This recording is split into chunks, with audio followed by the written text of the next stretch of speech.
안녕하십니까. 조갑제TV 시청자 여러분. 저는 조갑제닷컴의 조세별입니다. 지금 시각은 2022년 1월 16일 오후 5시를 가리키고 있습니다. MBC가 김건희 씨의 통화 녹음 파일을 오늘 저녁 방송할 예정입니다. 이에 대해서 진중권 전 동양대 교수는 MBC가 공정한 언론사라면 이재명 후보 그리고 그 부인 김혜경 씨의 녹음 테이프도 같이 틀어야 된다라고 주장했습니다. 너무 당연한 얘기죠. MBC가 이번 선거에 개입할 의도가 아니라고 한다면 당연히 양쪽을 공정하게 다뤄야 합니다. 더군다나 이재명 후보의 형수 욕설은 후보자 본인에 관한 문제죠. 대통령이 되고자 하는 사람의 인성과 직결된 문제입니다. 반면에 김건희 씨는 후보자 본인도 아니고 배우자일 뿐입니다. 그리고 이 통화 내용이라는 것도 지극히 사적인 대화 내용이죠. 그러면 뭐가 더 중요합니까? 마땅히 언론사라면 그 경중을 따져서 경중에 맞게 보도하는 게 맞죠. 그런데 이재명 후보의 형수 욕설, 또 김혜경 씨의 욕설 테이프도 있습니다. 이거는 다루지 않으면서 오로지 이 야당 후보 부인의 이 지극히 사적인 내용만 콕 집어서 보도를 한다. 이것은 작정하고 선거에 개입하려는 의도가 분명하죠. 오늘 진중권 전 동양대 교수 CBS 라디오 한판 승부에 나와서 이렇게 얘기했습니다. MBC가 공정한 언론사라면 이재명 더불어민주당 대선 후보와 그의 배우자 김혜경 씨의 녹음 테이프도 같이 틀어야 한다. 그것도 전 국민이 대통령이 될 사람이 어떤 생각과 인성을 가지고 있는지 알 권리가 있다라고 말했습니다. 그러면서 이번 MBC 그 보도 내용에 대해서 이렇게 지적했습니다. 취재 경위가 굉장히 문제가 많다라고 지적을 합니다.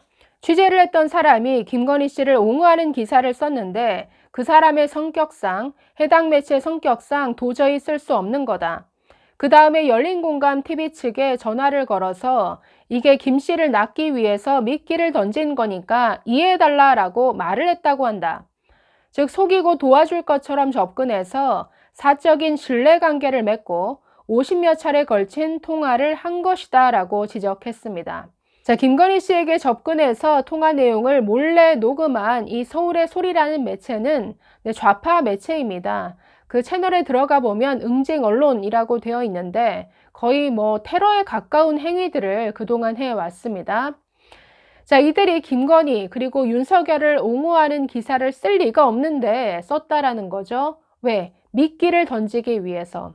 상대의 환심을 사기 위해서 그런 짓까지 했다라는 이런 얘기입니다. 본인 입으로 얘기한 걸 지금 지적하고 있는데 어쨌든 처음부터 작정하고 속이고 접근했다라는 것이죠. 그래서 상대의 환심을 산 다음에 여러 차례 통화를 하면서 그 내용을 몰래 녹음하기까지 했습니다.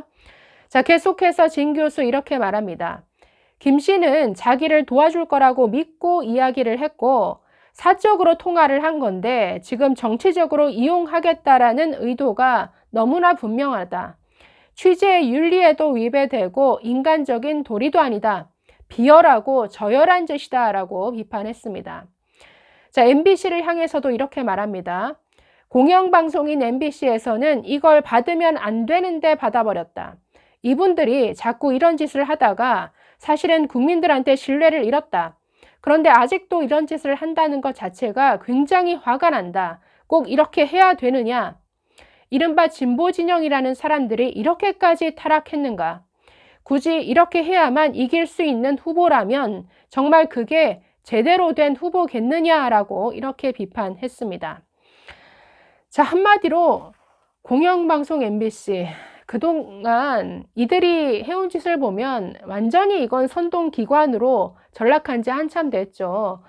너무나 잘 아시는 2008년 광우병 선동, 이 광우병 선동으로 대한민국에 이런 해악을 끼친 언론사가 아직도 존재하고 있습니다. 이뿐 아니라 작년 채널A 기자를 함정에 빠뜨리는 이런 취재를 했죠. 그 제보자 지모 씨와 거의 짜다시피 해서 채널A 이동재 기자를 그 현장에 거의 불러내는 걸 유도했습니다. 그리고 그 현장에 몰래카메라를 설치하는 방식으로 취재를 한 것이죠. 그래서 함정에 빠진 이동재 기자가 이 제보자와 그 대화하는 내용을 녹음해서 이걸 터뜨린 게 MBC인데, 결국 그 사건에 있어서 채널A 기자 법원에서 무죄 선고를 받았습니다. 이런 짓을 해놓고도 정말 부끄럽지도 않은지 지금 이런 편파 방송을 또 하겠다라고 나서고 있는 게 MBC라는 기관입니다. 언론이 아니죠. 이건 취재윤리, 법원에서는 뭐 법적으로 문제가 없다라고 해서 뭐 방송하는 것을 사실상 허용을 했지만 취재윤리에 완전히 위배되는 것이죠. 아니, 어떤 기자가 사적인 대화 내용을 이렇게 녹음해 가지고 이걸 그대로 방송에 내보냅니까? 당연히 정상적인 언론이라면 지금부터 당신이 말하는 모든 발언과 그 목소리는 그대로 방송에 나간다, 이 점을 당연히 고지를 했어야죠. 더군다나 MBC가 자체 취재한 것도 아닙니다. 아니, 어디 부끄럽게, 이건 무슨 흥신소를 통해서 대리 취재를 하는 것도 아니고 그런 정말 선동 매체로부터 얻은 그런 내용을 가지고 이런 공영방송이 그걸 방송을 합니까? 정말 부끄러워해야죠.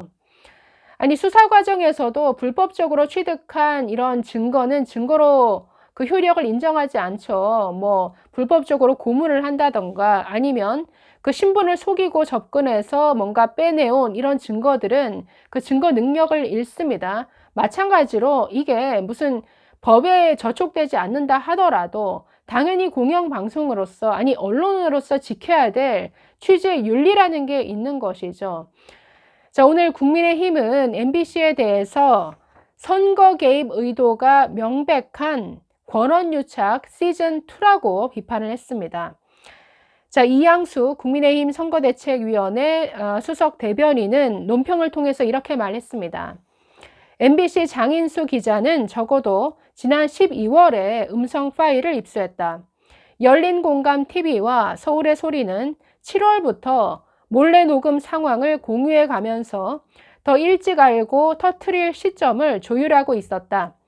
국민의 알 권리 보장을 위한 순수한 의도라면 MBC는 왜 즉시 보도하지 않고 대선에 임박한 설 명절 직전 2주로 편성 시기를 골랐는가라고 지적했습니다. 즉 채널A 사건, 이걸 검언유착으로 몰아갔었죠. 이거와 똑같이 한마디로 처음부터 작정하고 이건 기획된 이런 보도다라는 이런 지적입니다. 자, 계속해서 MBC 장인수 기자는 제보자 X로 불리우는 지현진 씨와 12월부터 불법 통화 음성 파일을 공유하면서 계획을 짜온 것으로 보인다. 자, 놀라운 것은 이 MBC 장인수 기자와 지모 씨는 작년 채널A 사건으로 지금 나란히 검찰 수사를 받고 있는 당사자들입니다. 자, 계속해서 이렇게 말합니다. 장 기자가 지 씨와 기획해 방송한 채널A 이동재 기자 사건은 결국 1심에서 무죄가 선고됐다. 검언유착이 아니라 오히려 권언유착이라는 사실이 드러난 것이다.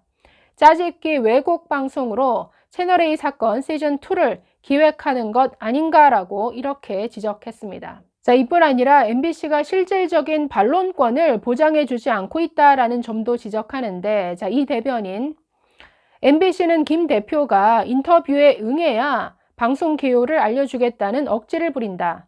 갖은 핑계로 반론을 방송에 반영하지 않는다면 언론의 기본 사명과 취재 윤리까지 위반하게 된다.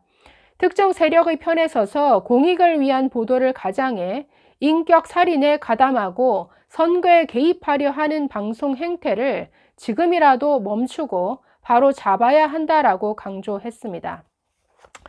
자, 오늘 방송 내용 글쎄요, 저도 봐야 될지 고민이긴 한데 내용이 중요한 게 아니라 이걸 취재하고 보도했다라는 것 자체가 아주 저열한 정말 공세에다가 이건 명백한 선거 개입입니다. 자, 뭐 진중권 전 교수의 말대로 공정하게 하려면 이재명의 형수 욕설 왜 방송 안 합니까? 이뿐 아니라 김혜경 씨가 여자 조카에게 욕설한 이런 녹음도 있죠. 거기서 더 심각한 것은 조카에게 거의 협박을 합니다. 너네 아버지, 즉 이재명의 형 이재선 씨죠.